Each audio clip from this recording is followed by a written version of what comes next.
The string quartet stopped in the middle of a note. 200 wedding guests turned toward the service doors, where Caleb Mercer stood in a dark jacket polished clean but worn pale at the elbows. His 9-year-old daughter, June, held his left hand with both of hers. In her right hand was a paper flower she had made from the blue grocery bag that carried their dinner the night before. Margaret Whitmore did not raise her voice. She did not need to. "I'm sure there has been a misunderstanding," she said, smiling the way powerful people smiled when they wanted cruelty to look like procedure. "The staff entrance is on the east side."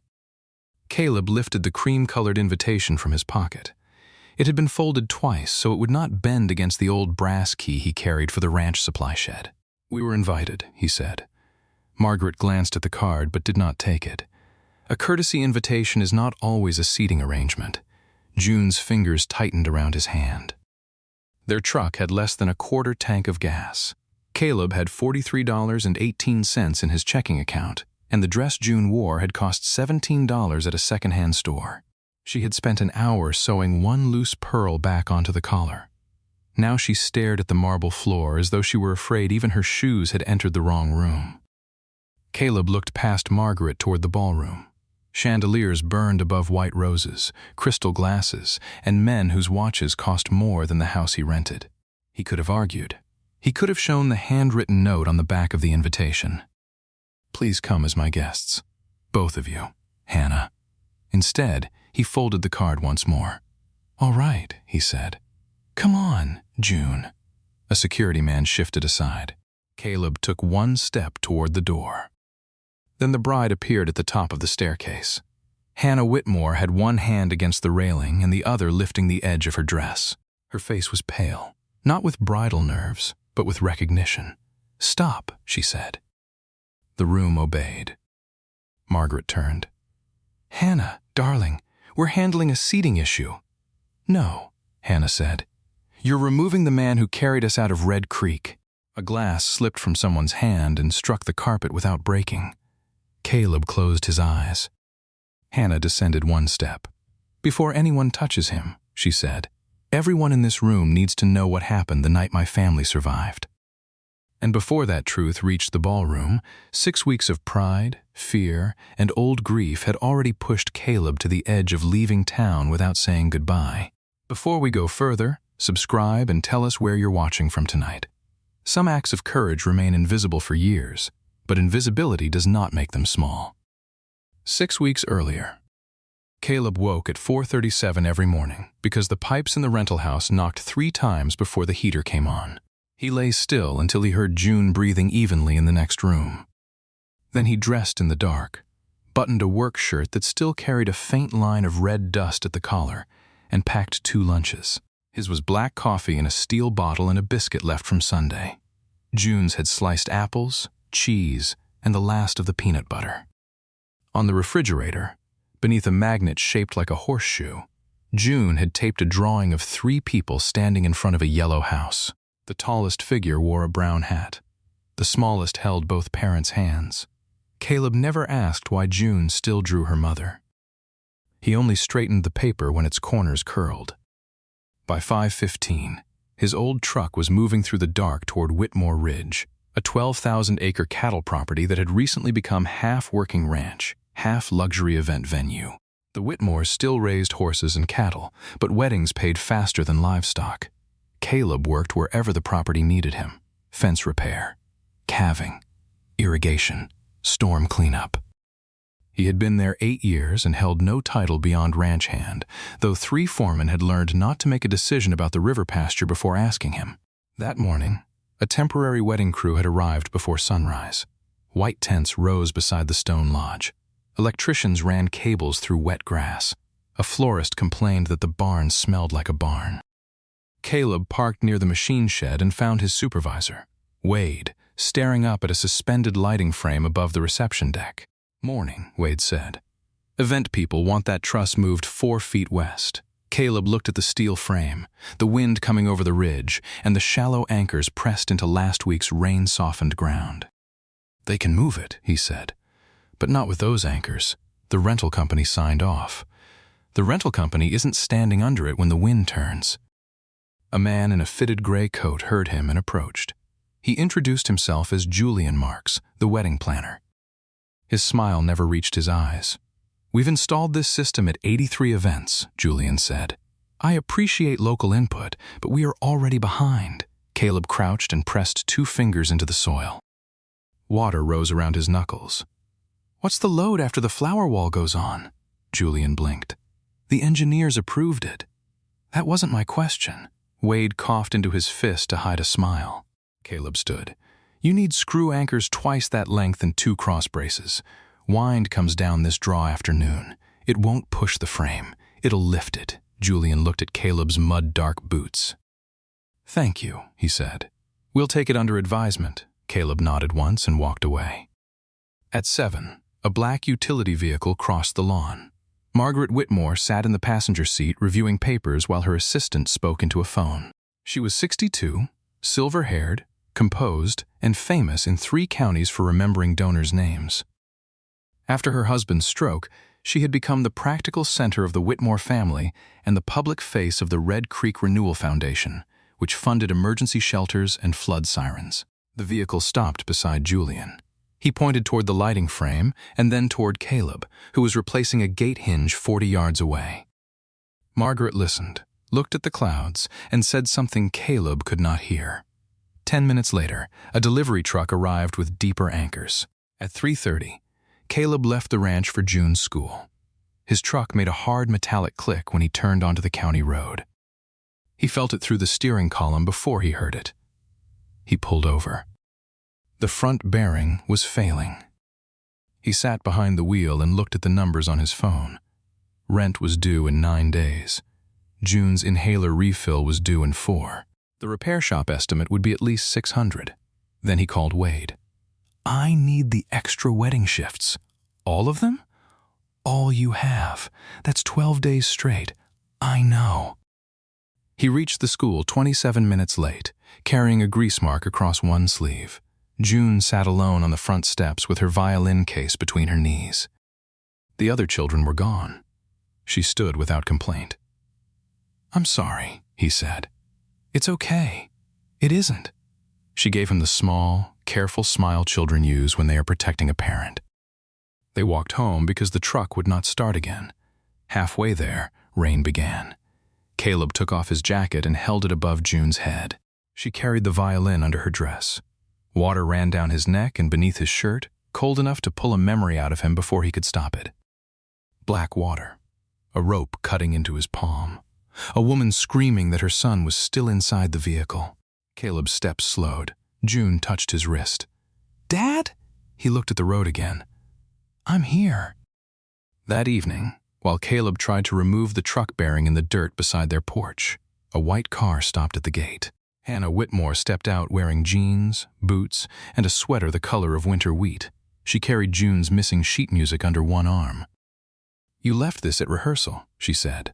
June ran to meet her. She looked at Caleb under the truck. "Do you need help?" "No, ma'am. Calling me ma'am makes me feel 90. Caleb slid out and wiped his hands. "Hannah, then. You're doing extra shifts for the wedding, aren't you?" Wade asked. "Wade told me you asked." Caleb said nothing. Hannah held out the sheet music to June. "We're adding a children's song during the reception. Would you play violin with the quartet?" June's eyes widened. "At the wedding? If your father says yes?" Caleb looked at June, then at the truck. "We don't have wedding clothes," Hannah answered too quickly. "That can be handled." His expression changed. She corrected herself. "I mean, the dress code is flexible." "And this isn't charity. June is good." June stared at him with hope she was trying not to show. "We'll be there," he said. Hannah smiled and reached into her bag for an invitation. When Caleb took it, the sleeve of his shirt pulled back. A pale rope scar crossed the inside of his wrist. Hannah's smile disappeared. For 1 second, the road, the house, and June's excited voice seemed to fall away from her. She saw rain on a windshield. She felt a rope close around her waist. And she heard a man in darkness say, "Look at the light, not the water." Caleb lowered his sleeve. Hannah looked at his face. "Have you ever been to Red Creek?" she asked. Caleb's hand became still around the invitation. Everyone around here has. That isn't what I asked." He met her eyes, and the quiet between them lasted 1 second too long. Then June opened the invitation and gasped at the gold lettering. Caleb turned toward his daughter. The question remained unanswered. Hannah drove home with both hands tight on the steering wheel, but the sentence returned. Look at the light, not the water. She had been 17 the night Red Creek swallowed the lower highway. Hannah remembered glass breaking, her mother's blood on the headrest, Noah crying from the rear seat, her father trapped behind the steering wheel. Then a man came through the black water with a rope around his chest. She never clearly saw his face. She remembered his hands, his voice, the way he tied a loop around Noah without looking, the way he made Hannah keep her eyes on a porch light across the field while the vehicle shifted beneath them. Emergency crews found the family at the old Granger Church shelter 40 minutes later. Arthur had a crushed leg. Margaret was unconscious. Noah had hypothermia. The rescuer was gone. The official report referred to him as an unidentified civilian. In the years that followed, Margaret built the Red Creek Renewal Foundation partly because she could not bear owing her life to a nameless man. The foundation funded rescue equipment, rebuilt 3 homes, and placed sirens along 2 river roads, until Caleb Mercer lowered his sleeve. At the ranch the next morning, Caleb repaired a split rail near the event barn while June practiced beneath a cottonwood tree. Her violin notes rose uncertainly, repeated, then steadied. Wade arrived in a utility cart with 2 payroll forms. "Julian wants you on event setup through the wedding," he said. 14-hour days. "I'll do them. He also wants you in a black service shirt so guests don't confuse you with family." Caleb looked at Wade. Wade grimaced. His words, "Black shirt's fine." Wade handed him the forms. "You could ask Margaret for an advance." "No, you're allowed to need help." I said no. The force in Caleb's voice made June's bow stop against the strings. He saw her looking at him. Wade quietly left. Caleb set down the hammer and crossed the grass. "June," she lowered the violin. "I shouldn't have said it like that. You weren't talking to me. I still said it in front of you." She studied his face. "Why don't you let people help?" The question was gentle. That made it harder. Sometimes help comes with a hand around the back of your neck. Hannah doesn't do that. No, Wade doesn't either. Caleb looked toward the ridge, where clouds gathered in thin gray lines. "No," he said again. Across the lawn, Hannah watched from the lodge terrace. Margaret stood beside her with a tablet full of seating charts. Hannah looked toward Caleb. "Do you know much about him?" "Competent, quiet, too proud to apply for foreman. Where was he before he came here?" Hannah told her about the phrase and the scar. Margaret's finger stopped on the screen. Then she resumed scrolling. "Many people were at Red Creek. Not many tied a rope around me. You were in shock. I remember his voice." "You remember a voice from 12 years ago because you are 6 weeks from your wedding and emotionally exhausted." Hannah turned to her. "You don't want it to be him." Margaret's face remained composed, but the hand holding the tablet tightened. "That is not fair, isn't it?" Margaret looked down at the lawn. The truth was more complicated than denial. She had imagined the rescuer so often that he had become almost symbolic. Someone fearless, trained, larger than ordinary life. The thought that he might be the man repairing a fence while wearing a shirt with a torn cuff disturbed something she did not want to name. "We need evidence," Margaret said. "I agree. And until there is evidence, do not create a spectacle around an employee who may prefer privacy." Hannah went to the county archive that afternoon. She found her family on a shelter intake sheet. Whitmore, Arthur, leg injury. Whitmore, Margaret, unconscious. Whitmore, Hannah, stable. Whitmore, Noah, hypothermia. Delivered by civilian, male. Departed before identification. At the bottom of the page, written in different ink, was a time, 11:42 p.m. Hannah photographed the sheet. An archivist named Mercer. Belle watched her from behind the desk. "You're looking for the man who brought you in," she said. Hannah looked up. "You remember?" "Everyone remembers the flood." "Do you remember him?" "No, but retired Chief Ruiz might. He kept his own field notes because the county radios failed. "Where can I find him, Mrs.?" Bell smiled. "Every afternoon at the same diner, arguing with anyone who will listen." That evening, Caleb stood beneath the event truss while Julian directed florists from the deck. The deeper anchors had been installed. The cross braces had not. Caleb looked at the updated forecast on Wade's phone. Wind gusts could reach 40 miles per hour by rehearsal night. He approached Julian. "You need the braces." Julian did not look up from his clipboard. "The engineer says the anchors are sufficient, with the frame empty. It won't be empty." Julian finally looked at him. "Master, Mercer, your concern has been documented." Documenting wind won't hold steel.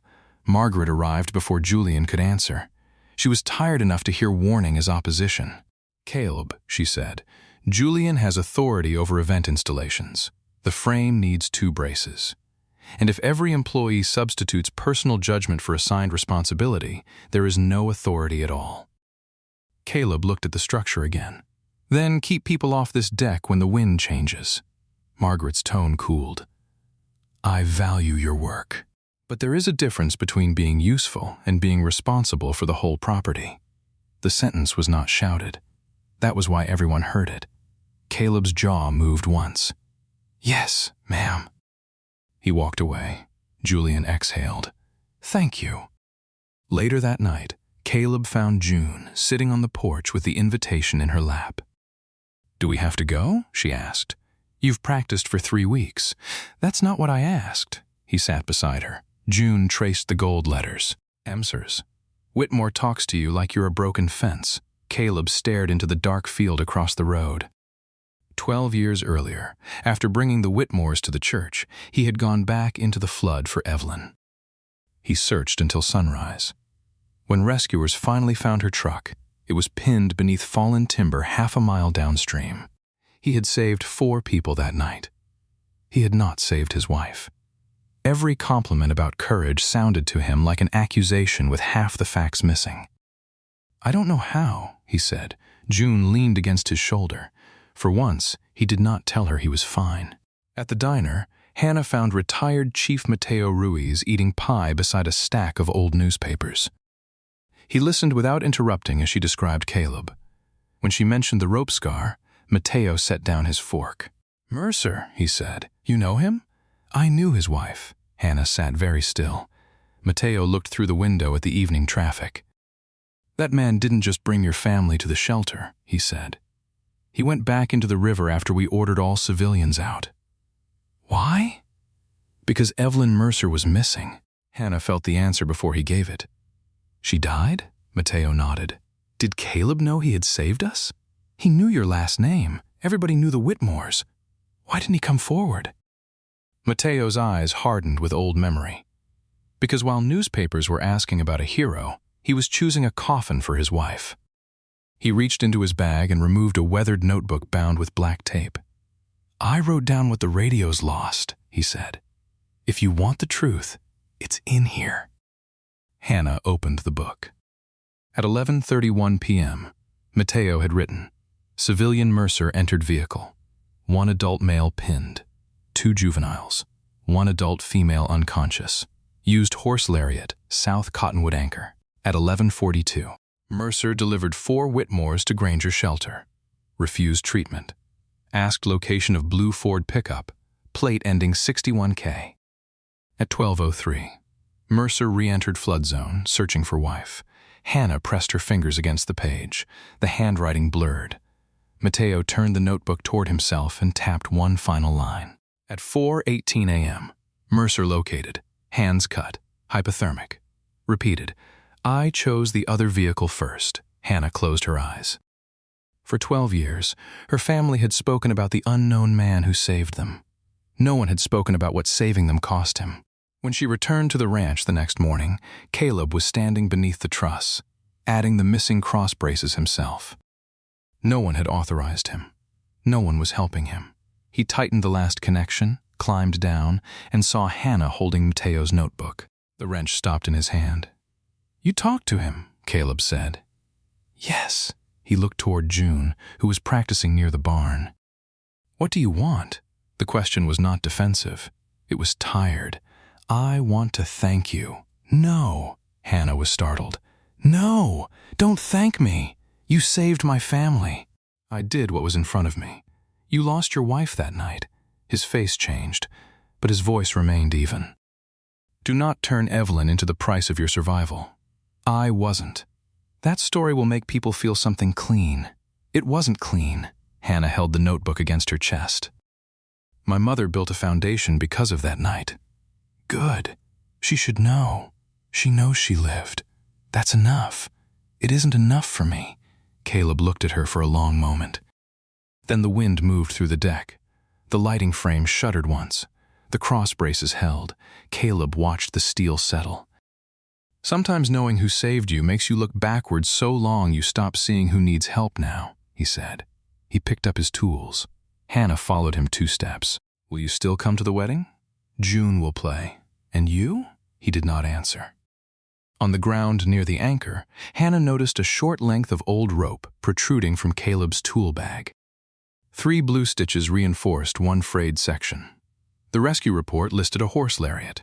In her father's storage room, inside a box of flood-damaged belongings, there was another cut piece of rope. It had the same 3 blue stitches. Hannah found the storage box behind a row of winter blankets in the lodge basement.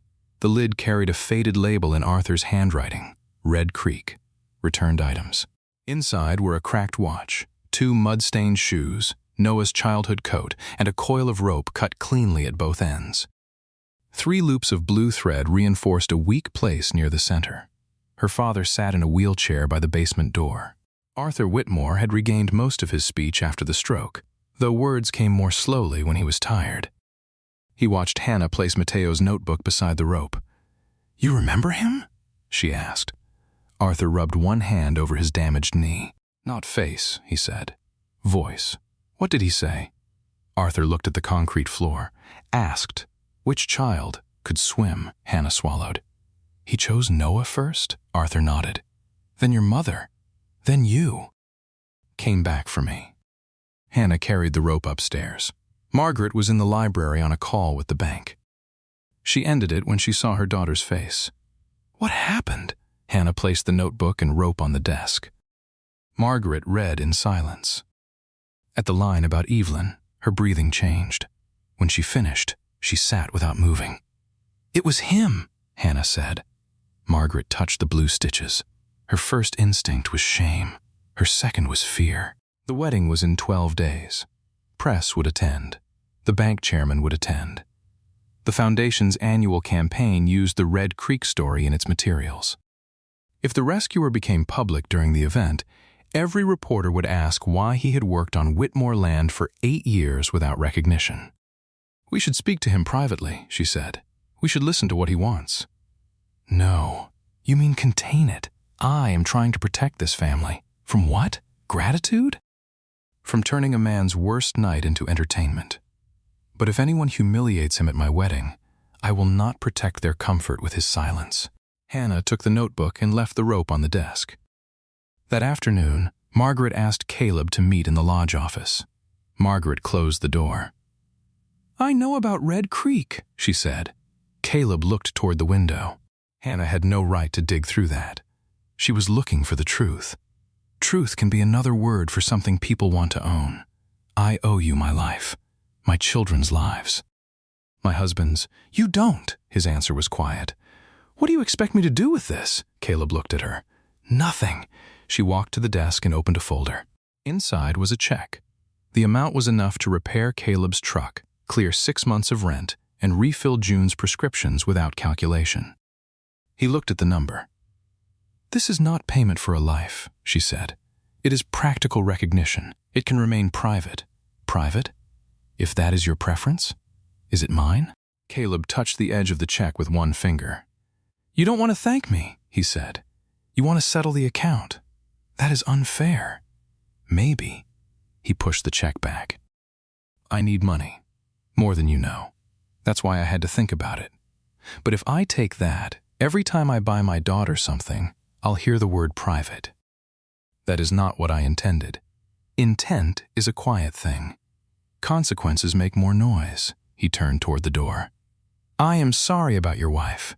Caleb's voice was almost a whisper. "Her name was Evelyn." Then he left.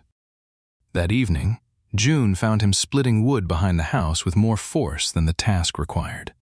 Hannah called. "She said you saved them." Caleb's face tightened. "She shouldn't have told you over the phone. She came by school." June spoke softly. "Why didn't you tell me?" "Because it doesn't change who I am. It changes what I know." "Did Mom die because you saved them?" The wood slipped from his hand. "No, but you think she did." "I chose their vehicle first," he said. "Why?" "There were children inside." "I'm a child." He closed his eyes. June's voice shook. "If Mom was here, would she want you to leave me to save her?" "No. Then why do you think she'd want you to leave them?" "I was supposed to find her." "You tried." "It wasn't enough." June leaned against him. "Maybe enough isn't always the same as getting what you want." At the ranch, the rehearsal week became a storm of small failures. A refrigeration unit stopped. A florist sent the wrong flowers. One guest list was printed with 23 names missing. The bank chairman requested a private tour. Julian blamed the ranch staff for delays caused by his own schedule. The wind forecast worsened. Caleb checked the event truss each morning. The braces held, but the decorative wall attached to it had been expanded far beyond the approved design. Fresh flowers soaked in water-filled tubes added hundreds of pounds, he told Julian. Julian answered with a patient smile. "We have accounted for it. Show me." "I do not report engineering calculations to ranch hands." Caleb looked at the overhead frame. "Then clear the deck when the gusts reach 30. Julian stepped closer. "Your employment does not authorize you to issue event commands. My employment won't matter if that comes down." Margaret approached in time to hear the last sentence. She had not slept well since the office conversation. Every apology she drafted sounded like an attempt to make herself feel better. "What is the problem?" she asked. Caleb explained. Julian handed her a stamped approval page. Margaret read it. The document covered the original frame, not the expanded flower wall. She noticed the date. She noticed Julian's thumb covering the load specification. For the first time, she saw what Caleb had seen, confidence being used to hide omission. "Remove the additional panels," she said. Julian's face changed. "Margaret, that destroys the design. Then redesign it. The photographs will not carry anyone to a hospital." Caleb looked at her. Margaret did not ask whether he approved. She did not need his approval to do the correct thing. It was the first decision she had made in weeks that felt clean. On rehearsal night, the wind struck at 6:14. The truss leaned, tightened against the cross braces, and held. Guests inside the lodge never noticed. Caleb stood alone beneath the deck and listened to the steel hum. Margaret came down the steps. "You were right," she said. He checked the anchor pins. "That isn't the important part. What is?" It stayed up. Margaret almost smiled. Then Julian appeared at the doorway. "The photographer needs the deck cleared," he said. His gaze moved to Caleb. "And tomorrow, all non-guest personnel need to remain in service areas during arrivals," Margaret said. "Caleb is a guest." Julian looked surprised. Caleb straightened. "I'm not looking for a fight," he said. Margaret met his eyes. "Neither am I," he gathered his tools. "Those aren't the same as being willing to prevent one." He walked away. The wedding morning arrived bright and cold after the storm. June dressed in front of the bedroom mirror. Her second-hand dress was pale blue. The repaired pearl at the collar sat slightly higher than the others. Caleb wore the only suit he owned, purchased for Evelyn's funeral and altered twice since. He placed the brass shed key in a drawer, then changed his mind and slipped it into his pocket. Familiar weight steadied him. June held up the paper flower she had made. "Can Mom come with us?" Caleb looked at it. "Yeah," he said. "She can." He tucked the flower carefully into his breast pocket. At the ranch entrance, attendants directed vendor vehicles east and guests west. Caleb turned west. A young attendant checked the list and frowned. "June Mercer is with the musicians? And Caleb Mercer?" The attendant searched again. "No name." Caleb showed the invitation. The attendant called Julian. Within minutes, a new place card appeared at a small table near the kitchen corridor. June's name was there. Caleb's was not. Hannah was upstairs preparing. Margaret was greeting the bank chairman. Wade offered to find another chair. Caleb stopped him. "Don't make this bigger." Wade looked furious. "It's already bigger." Caleb watched June lift her violin onto the stage. "I came for her." He stood at the back during the ceremony. When Hannah and Daniel exchanged vows, June played without missing the difficult passage. Caleb did not notice the wealthy guests turning to look at the child in the second-hand dress. He saw only June. At the reception, an empty chair remained beside her at the musician's table. She carried it across the room herself and placed it next to Caleb. Margaret saw. So did Julian.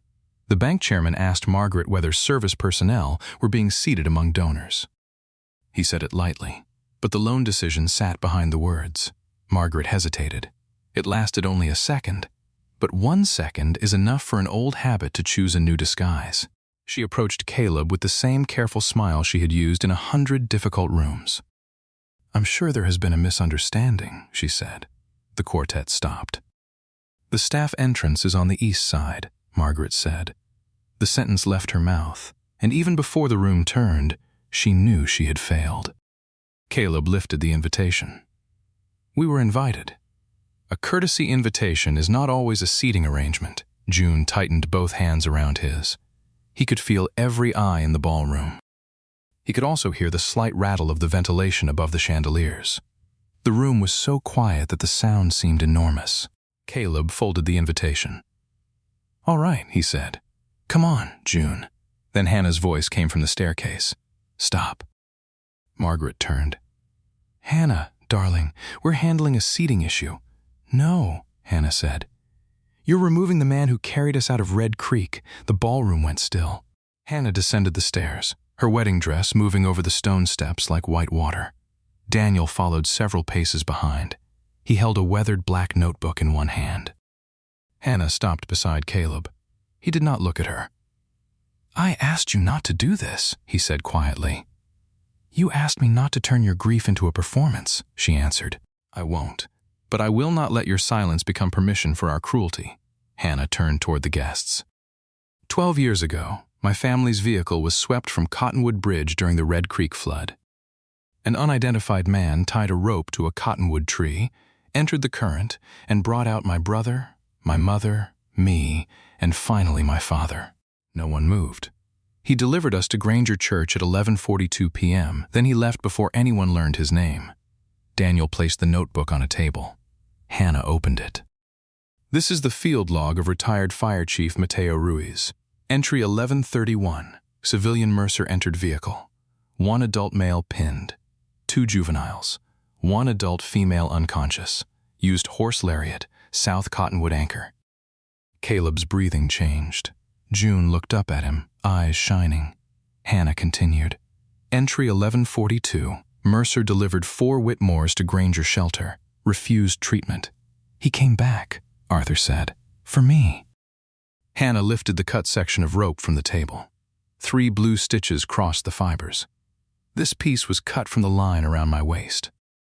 The matching section has been in Caleb's tool bag for 12 years. Chief Ruiz is here. That man saved 4 Whitmores," Mateo said. Then he went back into the flood searching for his wife, Evelyn. She was missing in a blue pickup downstream. Caleb searched until the county pulled him out with hypothermia and both hands cut open. He never asked for a photograph, never asked for money, never asked the Whitmores for anything. Hannah turned to Margaret. "My whole life, our family has thanked an unknown hero. Today, we knew his name. We knew he was standing in this room, and we still asked him to use the service door." The silence sharpened. Margaret's fingers closed around the edge of a chair. She could feel the bank chairman watching her, but for the first time that day, his opinion became small. She looked at Caleb. "I was wrong," she said. Caleb's face did not change. Margaret continued. "I knew who you were before today. I knew what you had done.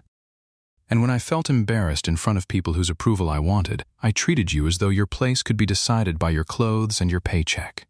I did not fail to recognize you." I failed after recognition. Caleb looked at June. She still held his hand. Then he looked at Margaret. You didn't know who I was the first time, he said. His voice was flat, almost gentle. You decided I was no one worth listening to. Margaret lowered her eyes. Today was worse, he continued, because you did know. No one breathed loudly enough to be heard. Margaret said, Yes, Caleb nodded once. The bank chairman cleared his throat. Perhaps this matter should be discussed privately. Margaret turned toward him. No, he looked surprised. The Red Creek Renewal Foundation has spent 12 years honoring courage in speeches, she said. Beginning tonight, it will be independently reviewed for how it treats the workers, volunteers, and families whose labor is less visible than our donors. Some uncertainty is cheaper than becoming the kind of institution we claim to oppose. Then she turned to June. You were promised a place with the quartet. June looked at Caleb before answering. He gave a small nod. Hannah smiled. Would you finish the piece? June climbed onto the stage. The musicians lifted their instruments. Before she began, she looked toward her father. Caleb stood at the edge of the ballroom in his worn suit, holding a cowboy hat in one hand. The room had changed around him, but he had not moved toward the center. June played. The first notes trembled. Then they steadied. When the piece ended, the room rose. Not for Hannah, not for the wedding, for June. She looked terrified for half a second, then proud. Caleb clapped harder than anyone. Later, after dinner, Margaret found him outside near the horse fence. Music drifted from the lodge. She carried no folder and no check. I won't ask you to forgive me tonight, she said. Good. I would like to make things right. You can't make Red Creek right. I know. He waited. Margaret looked toward the employee cottages below the hill. The foundation will create a paid emergency training program for ranch and seasonal workers. Full medical coverage during training. Survivor benefits for families of volunteers. Caleb considered her proposal, then nodded once. From inside the lodge came laughter. Margaret looked at the dark pasture. Did Evelyn know what you did that night? Caleb's jaw tightened, but he did not turn away. She knew who I was before I did. What does that mean? She used to say I mistook guilt for loyalty. Margaret waited. Caleb rubbed the scar on his wrist. I thought if I stopped blaming myself, I was leaving her behind. And now? He looked through the window at June. Now I think I was making my daughter live with a ghost who never asked to haunt us. Margaret lowered her head. I am sorry, she said again. This time she did not add what for. Caleb accepted the silence more than the words. Inside, the band announced a father-daughter dance. June appeared at the door. Dad! Caleb looked down at his boots. I don't dance. You say that because you haven't practiced. That's usually what not dancing means. She held out her hand. Behind her, the ballroom waited. Not with the hungry attention of people expecting a hero. With the ordinary patience of people making room. Caleb gave Margaret his hat. Then he followed his daughter inside. He did not dance well. June stepped on his boot twice. He turned in the wrong direction and nearly collided with a table. The guests laughed softly, not at him but with the relief of seeing a solemn man become a father again. Caleb bent to hear something June said. She reached into his breast pocket and removed the paper flower. For Mom, she said. He held it between them while they moved. The blue paper was creased and cheap and more valuable than anything beneath the chandeliers. 3 months later, the first emergency training session began in the ranch equipment barn. Caleb did not stand on a stage. He stood beside a coil of rope and showed 20 workers how to build an anchor that would hold in moving water. Margaret sat in the second row with a notebook. She did not introduce him as a hero. She introduced him as the instructor. On the first warm evening of spring, Caleb and June sat on their porch eating peach pie from chipped plates. His truck, still old, now started on the first turn. June had taped a new drawing to the refrigerator. This one showed 2 people in front of a yellow house. Above them, in the sky, a woman made of blue lines held a paper flower. Caleb studied it. You forgot the horse, he said. We don't have a horse. We work around several. They don't live here. Fair point. June took another bite. "Were you scared in the flood?" "Yes." She looked surprised by the speed of his answer. "Heroes aren't supposed to say that. I'm not a hero. Everyone at the wedding thinks you are." "Everyone at the wedding was wrong about me once already," June smiled. Caleb set down his fork. Courage isn't the part where fear disappears. It's the part where something else matters more for the next step. Like saving a child? Like apologizing when you're wrong? Like asking for help? Like playing violin when your knees are shaking? June considered this. Like dancing when you're bad at it? That may be the highest form, she laughed. Across the road, evening light settled over the field. Caleb could hear wind moving through grass, gentle now, carrying no water and no warning. He touched the rope scar on his wrist. The people most easily underestimated are often those who have stopped announcing what they carry. Their silence may hide exhaustion, discipline, grief, or 1,000 private decisions made without witnesses. Wealth can purchase a room, a title, and the right seat at a table, but it cannot measure the hands that kept the roof standing before the guests arrived. Dignity is not proven when a crowd finally applauds. It is proven in the years before applause, when a person keeps showing up, keeps protecting others, and refuses to become cruel merely because cruelty would be easier. The world changes when recognition comes. A life changes when recognition is no longer required. Caleb looked at June's drawing once more. Then he left it exactly where she had placed it.